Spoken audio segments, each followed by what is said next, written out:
안녕하십니까, 박정규입니다. 저는 지금 우즈베키스탄이라는 중앙아시아 최고 인구가 많은 나라 우즈베키스탄에 지금 살고 있습니다. 그리고 중앙아시아 최대의 도시 타시켄트에 지금 살고 있어요. 제가 여기 온 지는 한 1년 반 정도 됐는데, 오기 전에 제가 그 당시 때 민주당 경선 과정에 제가 엄청나게 관심을 많이 기울이고, 그때 제가 이 정치에 대한 관심을 굉장히 많이 가졌어요. 그렇게 가지게 된 동기가 바로 세월호 때문이었습니다. 세월호. 아마 그것 때문에 정치에 관심을 가진 분들이 참 많았으리라고 저는 봅니다. 아무튼 그렇게 해서 이 정치에 대한 관심을 가지고 민주당 경선 과정에서도 이재명을 지지하기 위해서 많은 정보도 얻고 공부도 하고 실제 또 글도 많이 쓰고 그렇게 했었습니다. 그리고 세월이 꽤 지났죠. 한 2년 반 정도 지난 것 같은데, 지금 여기서 살다 보니까 뭐 한국과 좀 다른 세계잖아요. 다른 세계에서 살면서도 항상 대한민국을 잊을 수가 없죠. 제가 태어난 것이고, 우리 애가 또 자란 것이고, 그래서 항상 잊지를 못하고, 그리고 항상 대한민국이 잘 살았으면, 우리 민족이 발전했으면, 이런 솔직히 애국심이 더 생기더라고요. 여기 살다 보니까. 그래서 제가 우리 민족과 우리 대한민국을 위해서 제가 뭔가를 해야 되겠는데, 막상 이 외국에서 할 게 없더라고요. 그래서 제가 결심을 했습니다. 우리나라 그리고 우리 민족의 발전을 위해서 여러분들한테 제대로 된 정보를 알리고자 이렇게 방송을 해야 된다고 저는 결심을 했어요. 그게 우리나라 발전을 위해서, 우리 민족의 발전을 위해서 조금이나마 도움이 되지 않겠냐 하는 차원에서 제가 유튜브 방송을 이제 하기로 결정했습니다. 마음을 먹었습니다. 제가 첫 번째 주제를 뭐로 정할까 많이 고민을 했었습니다. 그래서 그런데 결국 생각하다가 바로 주제를 하나 정했습니다. 이제는 통일이다. 이 주제를 가지고 당분간 여러분들한테 많은 정보를 드릴 겁니다. 제가 깨달았고, 제가 고민했었고, 이런 것들을 여러분들한테 전하고자 합니다. 그 중에서도 오늘은 북한의 핵무기는 복음인가, 우리 민족의 복음인가, 아니면 독인가 라는 주제를 가지고 여러분들한테 정보를 전할까 합니다. 자, 흔히들 남한에서는 북한 김일성 정권, 김일성 가문 이러면 무조건 독재자, 독재 정권, 악마 이렇게 얘기를 합니다. 그 김일성 정권을 유지하기 위해서 북한 주민들이 헐벗고 굶주리 있고 아주 피폐한 삶을 산다 라고 하면서 김일성 정권은 김일성 일가들을 굉장히 욕을 하죠. 뭐 김일성, 김정일, 김정은 이 3세대 뭐 세습체제라고, 독재 세습체제라고 하면서 엄청나게 비난을 하고 욕을 합니다. 그리고 우리 국민들은 대부분 그렇게 인식하고 있고, 이 김일성 가문에 대해서 아주 안 좋게 얘기를 하고 있죠. 그렇게 또 믿고 있습니다. 과연 이게 진짜 사실일까요? 먼저 그 고민부터 좀 해보겠습니다. 통일을 위해서는 우리 지금 누구하고 통일하죠? 북한하고 통일하는 거잖아요. 그럼 북한이 더 알아야 되겠죠. 그럼 뭐부터 알아야 되겠습니까? 지금 북한을 움직이고 있는 가장 실세들을 알아야 되는 겁니다. 핵심을 알아야 되는 거죠. 그래서 먼저 이 이야기부터 꺼내는 겁니다. 자, 우리 대한민국 사람이라면 국가가 국민을 위해서 뭘 해줘야 되느냐, 왜 국가가 필요해야 되느냐, 이런 기본적인 정보는 알고 있습니다. 여러분들, 국가가 하는 역할이 뭐죠? 제일 중요한 역할 중에 하나가 국방이죠. 국방. 외세가 쳐들어왔을 때 막아줄 수 있는 거, 그게 국가지 않습니까? 그리고 국민은 뭡니까? 국방에 대한 의무를 가지게 되는 겁니다. 자, 우리가 과거를 거슬러 올라갑시다. 일제강점기 끝이 나고 북한에는 한반도 반 위쪽은 그 당시 때 만주에서 항일 운동을 하던 항일 무장 세력들이 들어오게 됐습니다. 그 무장 세력들이 북한 지역에서 정권을 차지하게 되고, 남한은 친일파와 친미파들이 정권을 장악하게 되죠. 이거는 역사적 사실입니다. 뭐 흔히들 그런 이제 독립운동가들을 김일성이가 다 죽이고 숙청을 했다고 하는데 사실은 그렇지 않습니다.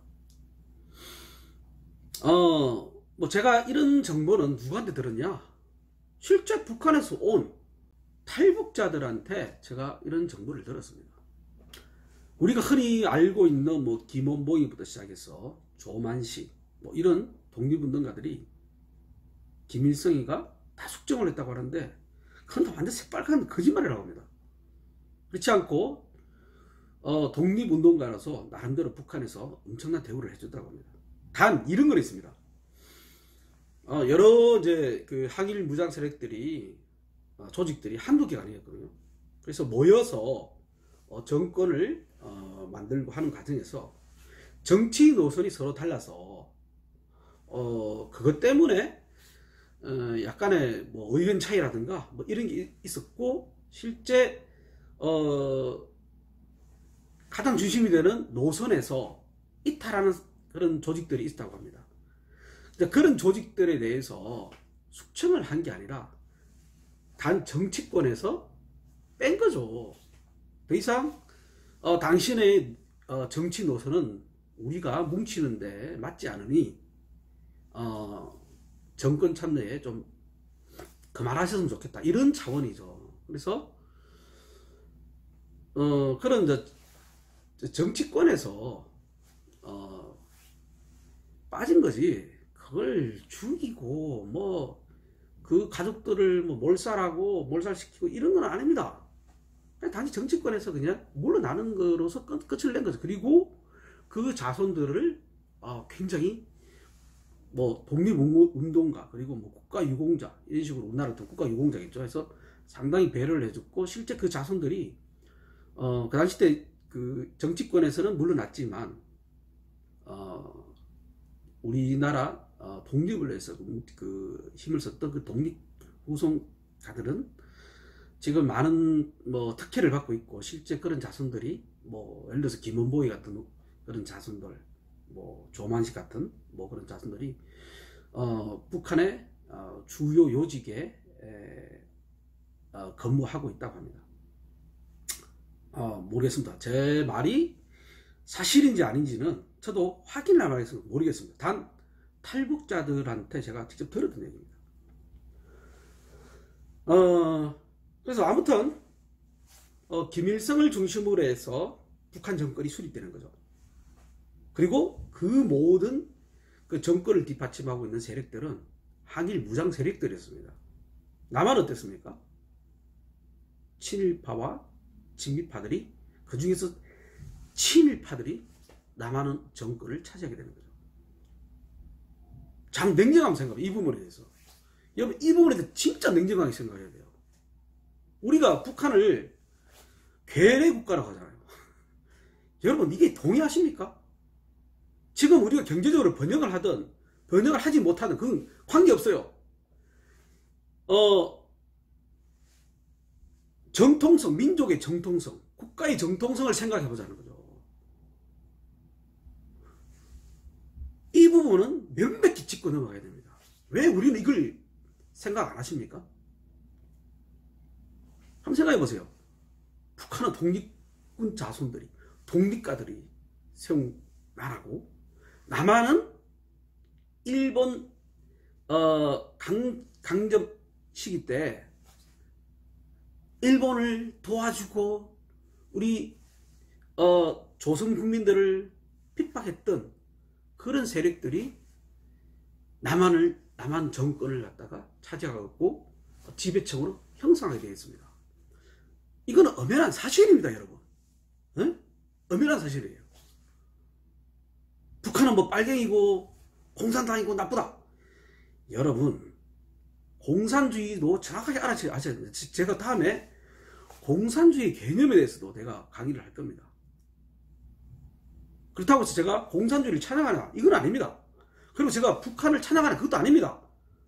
객관적인 사실로서 짚고 따지자는 거죠. 먼저 우리가 통일을 하려면 북한을 알아야 돼요.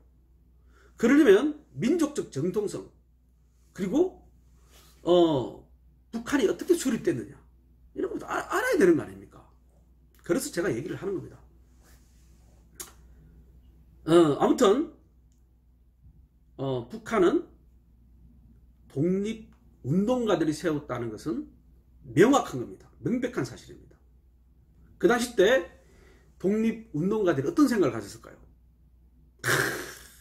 이런 생각을 분명히 가졌을 겁니다. 국방이 중요하다. 외세 침략에 맞서 싸울 수 있는 군사력이 필요하다. 이거에 대한 엄청난 생각을 가지고, 엄청난 목표를 가지고 국가 목표 중에서 제1번으로 내섰습니다. 그리고 그들은 통일을 해야 된다. 그리고 그들이 볼 때는 남한은 친일파와 미국이 지배하는 세계로 봤을 겁니다. 제 말 이거 틀렸다고 생각합니까? 이거는, 자, 이 문제는 자본주의, 공산주의, 이런 개념을 가지고 접근하면 안 됩니다. 민족적인 차원에서 접근을 해야 돼요. 그래서 북한은 민족적인 통일을 해야 되겠다. 뭐 그게 상당히 고심을 했고 그들의 큰 국가 정책의 목표였습니다. 이 목표를 가지고 많이 이제 남북이 분단된 이후로 많이 움직였을 거라고 생각합니다. 그리고 6.25가 터졌죠. 자, 6.25가 왜 터졌냐는 내가 또 다음에 또 말씀을 드리겠습니다. 우리는 단순히 북침이다, 우리 민족한테 총을 낸 나쁜 놈이다, 이렇게 접근하시면 안 됩니다.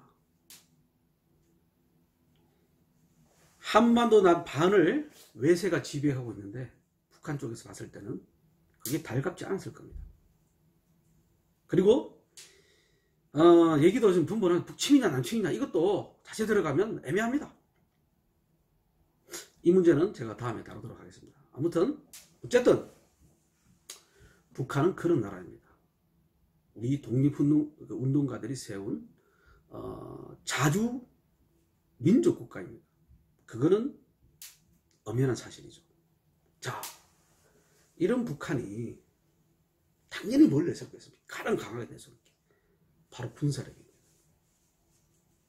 그래서 그들은 군사력을 키웠습니다. 당연한 거 아닙니까? 우리 역사책에서 배웠잖아요. 네?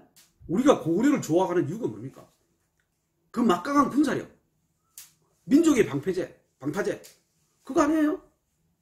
심지어 고구려가 통일했었으면 하는 이런 사람들 맞습니다. 왜 우리나라가 외세에 시달렸습니까? 국방력, 군사를 키우지 않았기 때문에 시달렸던 거예요. 이 부분은 명백히 짚고 넘어가야 돼요. 아무튼 북한은 국가 목표의 제1번이 바로 군사력을 키우는 거였습니다.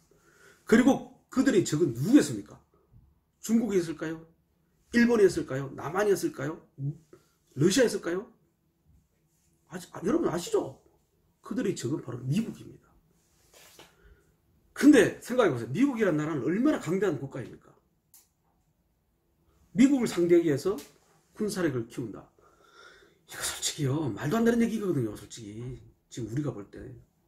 하지만 그들의 목표는 바로 미국을 상대할 수 있는 강한 군사력, 그거였습니다.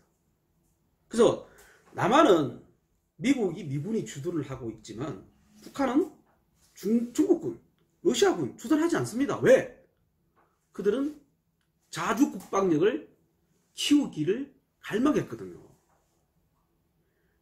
외세를 끌어들이면 안 된다는 걸 철저히 배웠기 때문에, 철저히 느꼈고, 그렇기 때문에 조선이 일본한테 먹혀버렸죠. 이런 사실을 알기 때문에 이들은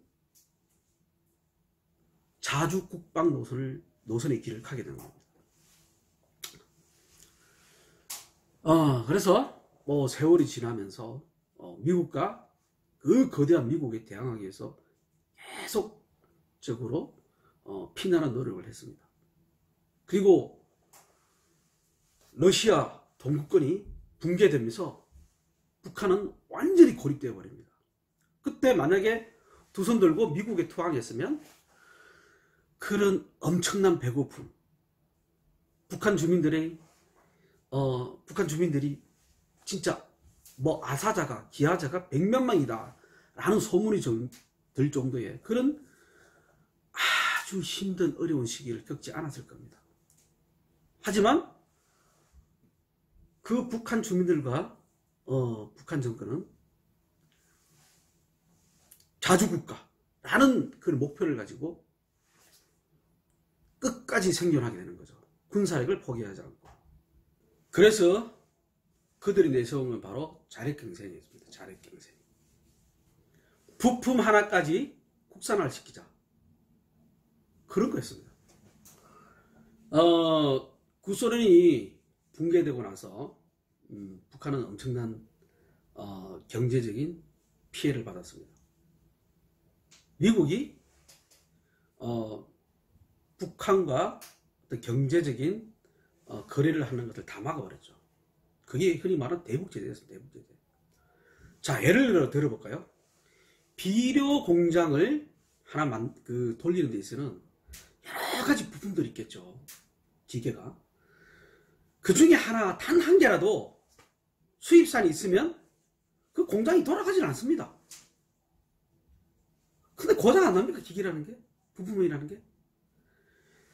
그거 하나 고장 나면 그걸 수입을 해야 되는데 수입을 할 수 없는 겁니다. 대북제재 때문에.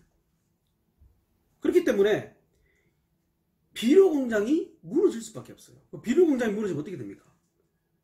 농업이 제대로 돌아가겠어요? 안 돌아가죠.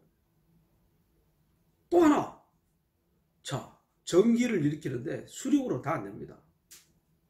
화력발전소가 필요하죠. 그 화력발전소를 돌아가는데 그것도 마찬가지. 부품 하나가 없다. 그러면 수도하는 겁니다. 그게 어떻게 됐어요? 전기가 안 돌아가고, 그 다음 석탄 공장도 마찬가지죠. 석탄도 채굴도 제대로 안 되니까 어떻게 되겠어요? 산에 가서 나무 떼고 사는 거예요. 쉽게 말해가 미국의 대북 제재로 이래가지고 원시 시대로 돌아가는 겁니다. 1990년 초부터 시작해가지고 2010년까지 그 한 20년 가까이를 엄청나게 힘들게 살았죠. 그래서 그들은 그 치면 자력경쟁이라는 국산화라는 100%의 국산화라는 그런 목표를 가지고 피나게 노력을 했습니다. 그 결과 2010년도 무렵에는 자력으로 기본 그 생활 시설들 이런 것들을 갖다가 100% 국산화 시켜서 실제 가동하는 그런 수준까지 올라갔었어요. 그리고 그들은 그러면서도 끝까지 군사력 강화, 군사력에 대해서 엄청난 노력을 벌였습니다. 그리고 2010년, 2018년, 핵무력 완성을 하고 나서는, 병진정책, 경제와 군사의 병진정책을 또 하게 되죠. 아마 점점점 북한의 어떤 삶이 좋아지고 있다고 저는 생각합니다. 실제 또 탈북자들 얘기 들으면 그렇게 얘기들 많이 해요. 그 탈북자들의 한 70%는 다시 북한으로 가고 싶대요. 남한에 살려니까 너무 힘들대요, 사실. 먹고 사는 게 너무 힘들대요.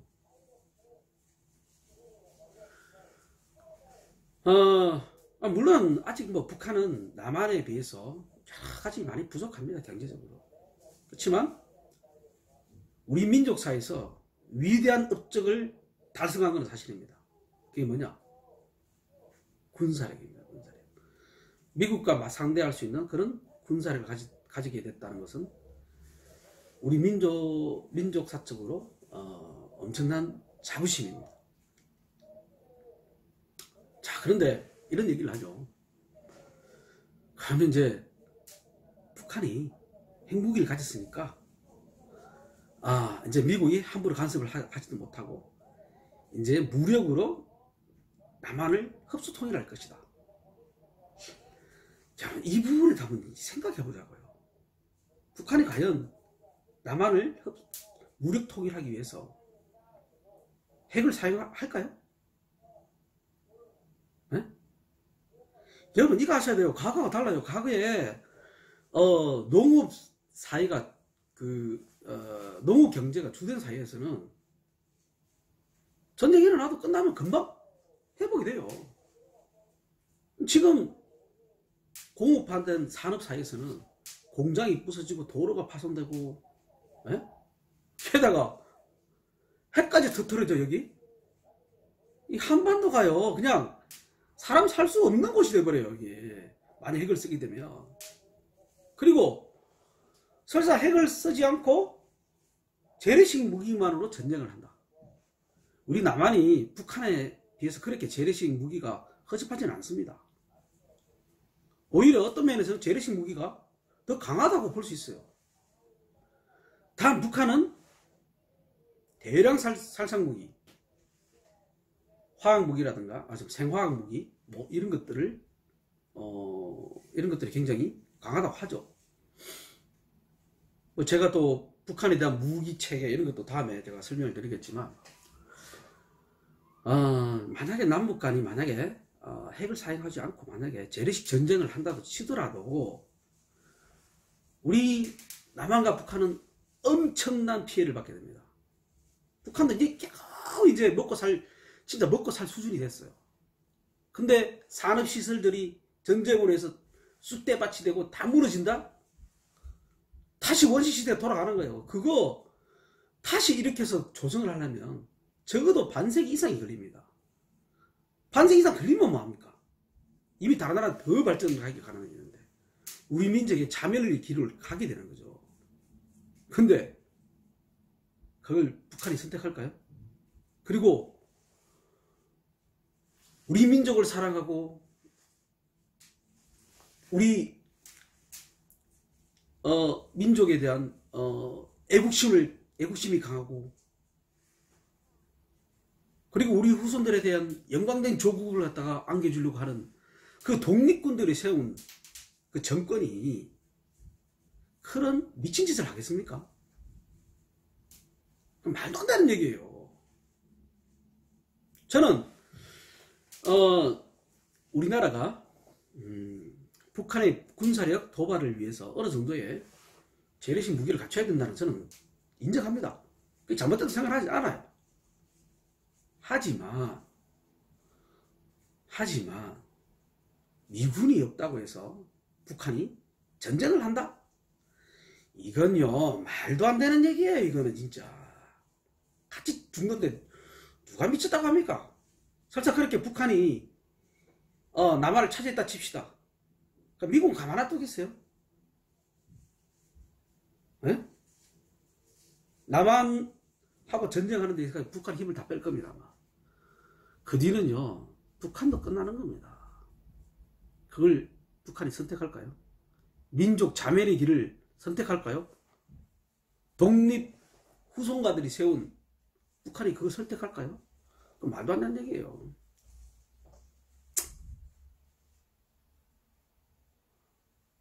저는 오히려 북한이 핵을 가짐으로 해가지고 미국이 한반도에서 전쟁을 일으킬 수 없는 그런 상태에 왔다 라고 저는 생각합니다. 여러분들, 전 세계에 일어나는 내전과 전쟁들 다 누구 때문에 일어나는 줄 아십니까? 미국입니다. 이라크전, 그 다음 저기 아프가니스탄, 지금 또 일어나고 있는 저 시리아, 많습니다. 그 내전까지 그 뒤에는 다 누가 있느냐? 미국이 있는 겁니다. 미국은요, 자기 나라의 이익이라면 사람을 몰살시킬 수 있는 그런 살인마도 될 수 있는 게 미국이에요. 그렇다고 저는 무조건 반미를 하자 이런 것도 아닙니다. 우리나라가 현실적으로 가장 이익이 될 수 있으면 미국하고 손을 잡아야 되죠.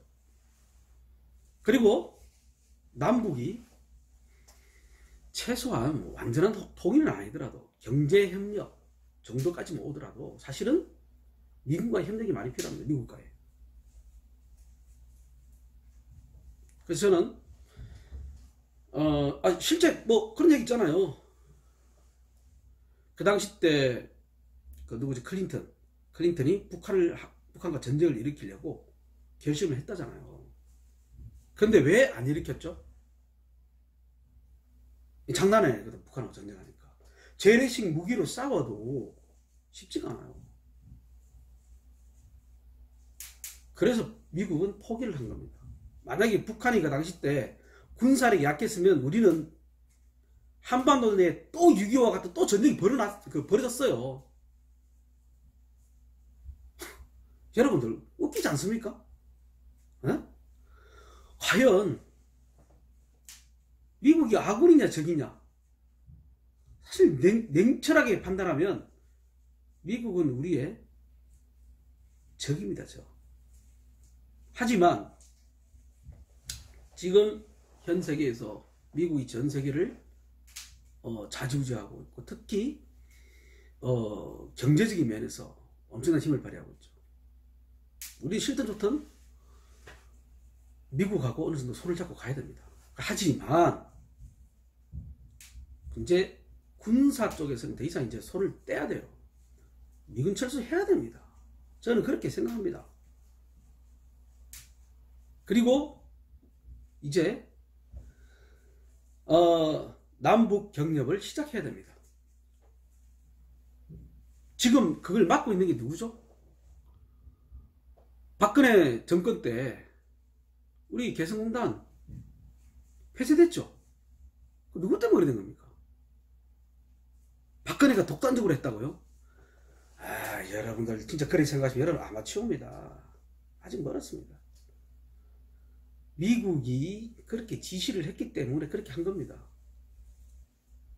알게 모르게 우리나라 정권이라는 것은 미국의 배후 입김에 의해서 많이 움직여집니다.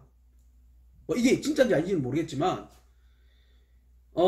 대통령이 당선되면 미국 CIA에서 지령서가 떨어진다고 합니다.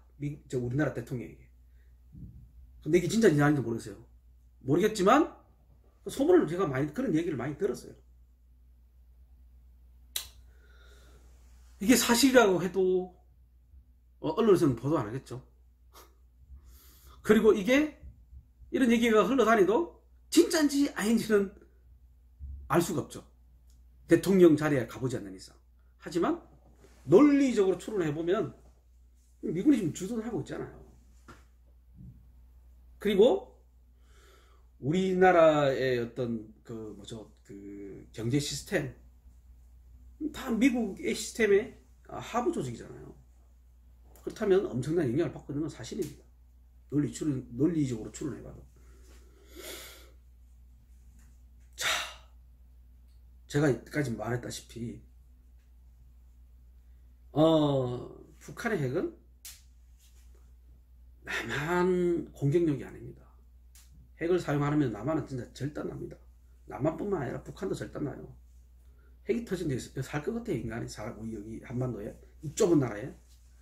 여기 얼마나 보셨잖아요. 그거 핵발전소가 터지는데 일본 동북권은 작살났습니다. 지금 일본이 제대로 보도를 안 해서 그렇지 지금 심각해요. 이런 엄청난 이런 인류에게 큰 피해를 주는 이런 일을 벌이지 않습니다, 솔직히. 그래서 그러면 북한은 왜 핵을 만드는가? 당연하죠. 자기 나라를 지키려고. 누구한테로부터? 미국한테. 미국은 강력한 핵과 미사일을 가지고 있는데 최소한 그 정도는 카드야? 북한을 미국으로부터 안전하게 지킬 수 있지 않겠습니까? 그래서 한 거예요. 다른 이유가 없는 거예요, 사실. 그리고 이제 북한이 미국한테 요구하는 거는 다른 거 없습니다. 너가 제발 경제 제재 풀어라.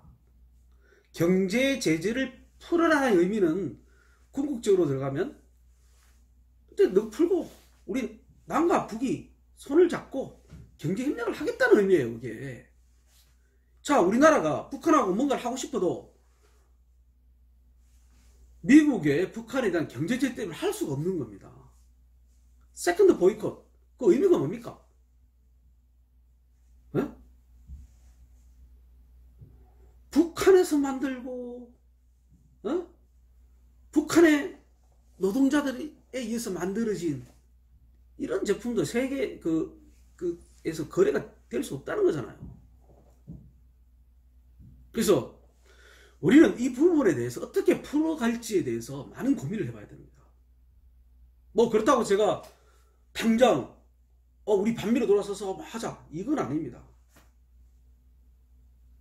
쉽게 말해가 우리는 지금 수술대에서 온갖 장비들이 온갖 의료기구가 우리 몸을 지금 통과하고 있는 상태예요.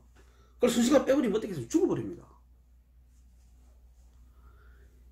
이런 거에서 많이 고민을 해야 되겠고, 여러분들도 좋은 생각이 있으면 의견을 보내주시기 바랍니다.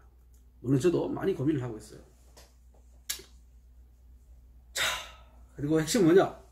여러분 이렇게 생각하시면 안 돼요. 북한의 핵은 전 독이 아니라, 우리 독이 아니라 복음이라고 생각합니다. 그리고 북한이 핵을 없애자, 이렇게 가면 안 되는 겁니다. 우리 민족의 복음으로서 후손 대대까지 그걸 발전시키고 유지시켜야 되는 겁니다. 자, 이상 마치겠습니다. 다음엔 또 이제는 통일이다에 관한 소주제를, 또 다른 소주제를 가지고 여러분들한테 제 생각을 전할까 합니다. 이상입니다. 마치겠습니다.